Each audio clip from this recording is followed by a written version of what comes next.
Bonjour chers auditeurs, nous sommes sur la clé des ondes et puis on a un micro qui se promène sur les quais, donc on va donner la parole à Sandrine, notre amie Sandrine Daniel.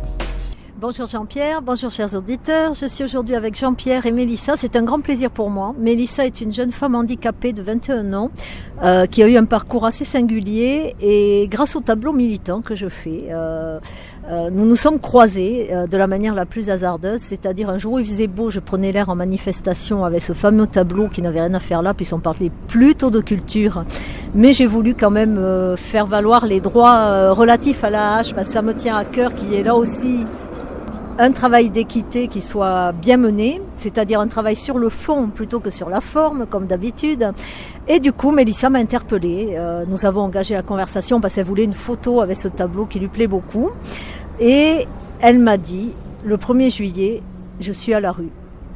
Et là, les bras m'en sont tombés parce que, pour ma part, en tant que maman, en tant que personne, en tant que tout ce que vous voulez, j'imagine bien mal qu'on puisse laisser une jeune femme en fauteuil roulant, déjà très peu adapté, puisque c'est un fauteuil roulant mécanique, très lourd à manipuler, pas du tout pratique. Une jeune fille de 21 ans à la rue, quand on connaît toutes les violences auxquelles les gens sont exposés quand ils mettent un pied dans la rue pour y rester plus ou moins longtemps, ce n'est pas audible. Ce n'est pas audible. Alors d'autant plus que Mélissa a 21 ans, hein, je crois, il n'y a pas de secret.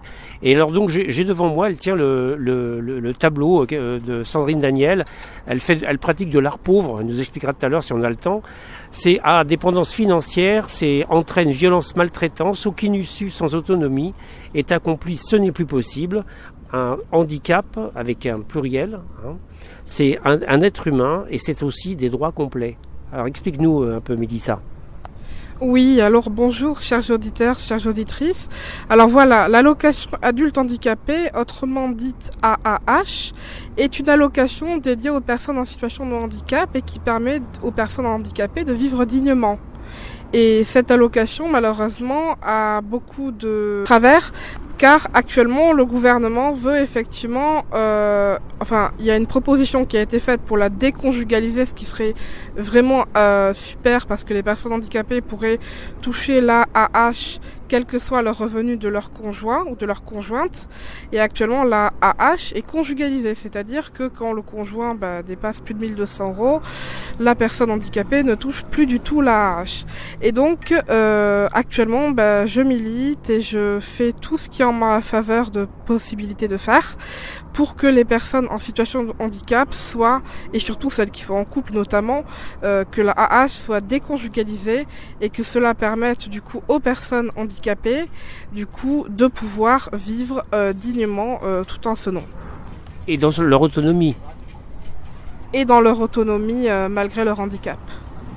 Alors ce que j'apprécie énormément chez Mélissa, c'est ça qui est génial. Elle est handicapée, elle est en fauteuil, elle a un parcours de vie complètement exceptionnel qui fait qu'elle est en punition permanente entre guillemets par rapport à sa situation. Et malgré ça, elle est là pour militer pour les autres parce que cette déconjugalisation ne la concerne même pas directement. Mais par contre, elle le fait pour les autres. Alors ça, c'est quand même fabuleux. Du coup, Mélissa et moi, on a commencé à s'attaquer à son dossier. Elle m'a donné des éléments très concis, très précis, avec un nombre incroyable de gens qui l'entourent. Et là, on restait bloqué sur « on fait remonter l'info », cette phrase magique, tu sais. Tu pourras faire un clin d'œil musical à nos amis toulousains qui chantent « ça ne va pas être possible ». Voilà, on n'a entendu que ça. Et comment on peut entendre qu'à 21 ans, on va se retrouver dans la rue, que rien ne va se passer. Alors, le dénouement est très heureux, c'est le principal. C'est-à-dire que Mélissa, non seulement ne va pas être à la rue après qu'on ait un peu botté le derrière à tout le monde pour que tout le monde se mette au travail, parce que malheureusement, ça aussi, c'est une réalité. Le logement qui n'existait pas, finalement, existe et sera présent pour elle dès qu'il sera livré dans le courant du mois de juillet, puisqu'elle est effectivement dans une situation d'urgence. Et cette situation d'urgence n'était pas reconnue parce qu'elle était en contingent prioritaire. Alors, on parle des violences physiques.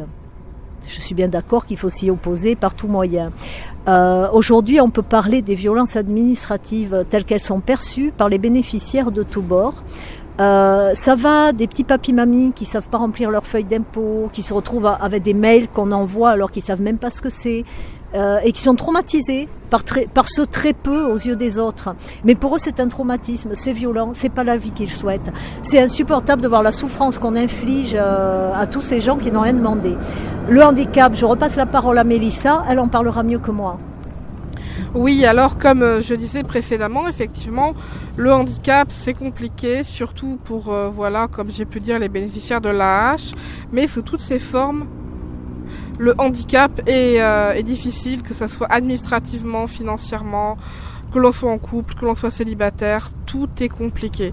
Et actuellement, c'est vrai que je pense qu'on a une société qui évolue, même si elle évolue petit à petit, et que je pense que même les plus grandes villes, comme je disais, les plus grandes villes comme Bordeaux mettent en œuvre l'accessibilité, même si quand on parle d'accessibilité, ce n'est pas vraiment ça, mais je pense que même malgré les retards qu'on a en France sur le handicap qui sont très présents, notamment à Bordeaux, je pense que quand même il y a des choses qui sont faites, même si c'est que petits pas.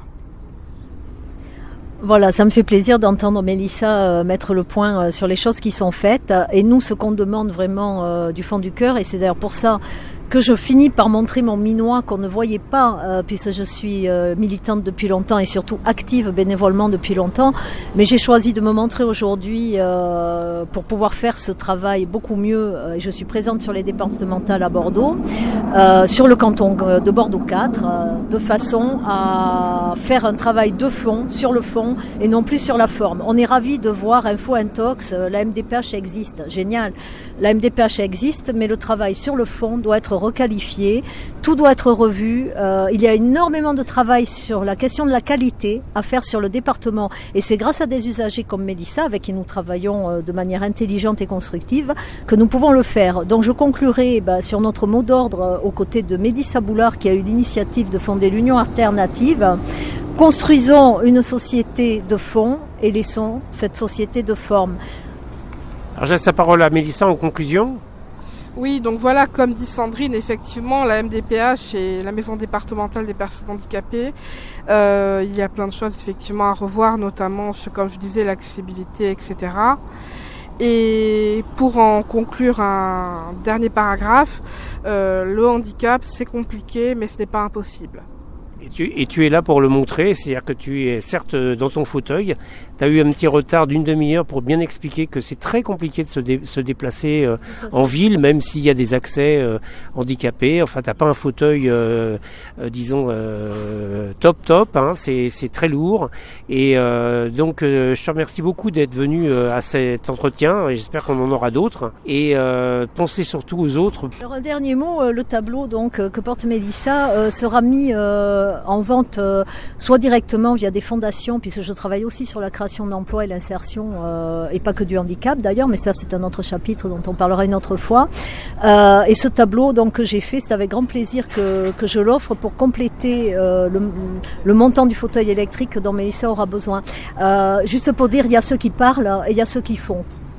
Voilà, ça sera la conclusion de notre entretien sur la Clé des Ondes aujourd'hui avec Mélissa et Sandrine qui étaient présentes pour nous parler de la